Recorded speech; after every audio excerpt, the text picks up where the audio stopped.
Hola alumnos de literatura, estamos ahora con el tema 2 de nuestra guía número 3, titulado Aspectos externos de la época literaria, cuento y novela.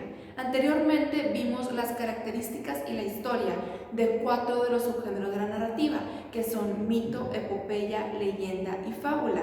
Ahora vamos a enfocarnos en cuento y novela, que son de los géneros más leídos y de los más importantes que vamos a revisar de los géneros de la narrativa. ¿De acuerdo? Bueno, el cuento y la novela, como ya dije, son los más leídos alrededor del mundo. ¿Por qué? Porque empezaron a irse haciendo populares a lo largo del tiempo. Es necesario que conozcas cómo es que se fueron siendo más populares, cuál es su historia, quiénes fueron los primeros que escribieron cuento y novela y cómo gracias a la imprenta fue mucho más fácil distribuir estas obras alrededor del mundo. Así que vamos a revisar la siguiente presentación de PowerPoint, donde vas a ver cada una de las características de cuento y novela y su historia. Muy bien, alumnos. En el video anterior vimos los subgéneros de la narrativa, los primeros tres. En este video veremos los dos que restan. Comparto el mismo esquema que estábamos trabajando y espero que ahí ya lo puedan ver todos. Y nos vamos a enfocar ahorita en el cuento y la novela, que son además los subgéneros literarios más leídos en la actualidad y a partir de yo creo que de la época del romanticismo, que surgió el cuento y después más adelante la novela, ya se convirtieron en los géneros más leídos. Bueno, el cuento es un género independiente. Surge en el romanticismo, era un género que demostraba la rebeldía del pueblo después de tantas injusticias y tantas guerras que estuvieron viviendo. Es un elemento eh, que sirve para externar sentimientos con, por ejemplo, Amores imposibles en el romanticismo, la lucha contra la tiranía del poder más adelante en la Ilustración y todo lo que vino después. Además es un puente para llegar al pueblo y poder expresar su inconformidad ante la sociedad. Es decir, los escritores lo toman como un puente para poder expresarse y que la gente también conozca más sobre la historia que surgió a raíz de durante toda la historia de la sociedad. Muy bien, enseguida tenemos la novela. La novela es una evolución en sí de la poesía épica, perdón. Vimos la poesía épica que fue muy común durante los griegos, incluso los romanos la usaban mucho para contar todas las hazañas.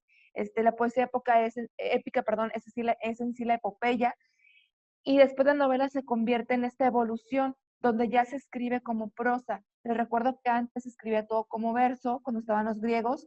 Si no se escribía como verso, no se consideraba literatura. Bueno, aquí la novela ya, el cuento ya vienen a romper con esa tradición y se escribe a manera de prosa. Se cuentan además varias historias, pero todas se relacionan entre sí. Recuerden que la diferencia entre cuento y novela ya no es tanto la extensión, porque existe el cuento corto y cuento largo, novela corta, novela más extensa.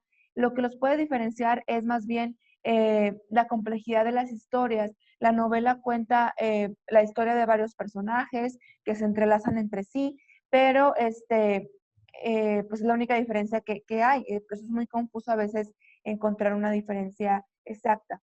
Pueden ser reales o ficticias, igual que el cuento. Puede que la historia sea algo real o puede que sea algo ficticio. Ya depende del autor cómo lo maneje. Ok, y aquí en el último apartado tenemos el cuento y la novela hispanoamericana contemporánea. Ok, se sigue usando que el cuento y la novela sean un instrumento de reclamo social. Recuerden que les había comentado que al principio en los griegos la literatura se usaba para empezar como para entretener y también era moralizante, o sea, era para educar. En la actualidad ya no es así, en la actualidad es un instrumento de reclamo social. La novela hispanoamericana está muy comprometida con apoyar a los pueblos en la lucha por una mejor vida. Eso se logra, pues vamos a poder lograrlo leyendo novelas del pasado también para reconocer los conflictos y las similitudes que existen.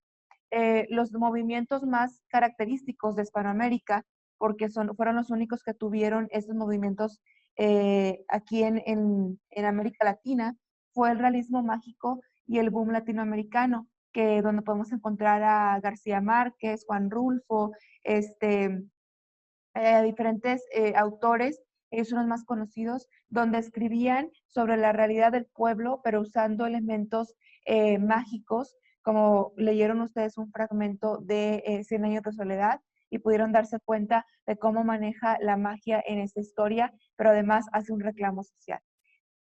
Y pues hasta aquí es lo que abarca nuestra tercera semana de literatura. Muy bien, alumnos, espero que les haya quedado bien claro nuestro segundo tema, que son las características del cuento y novela y la historia que hay detrás de estos géneros literarios, subgéneros narrativos, que normalmente ya los damos por conocidos. Decimos, ok, cuento y novela, sé qué es. El cuento pues es una historia simple, cortita, y la novela es una historia un poco más compleja, que intervienen más historias dentro de la historia general. Pero es importante que conozcas lo que acabas de ver en la presentación. Como quieres, si te quedó cualquier duda, sabes que me puedes escribir al Facebook de profesora Carmina Gómez, o al inbox de Bachillerato Magusa.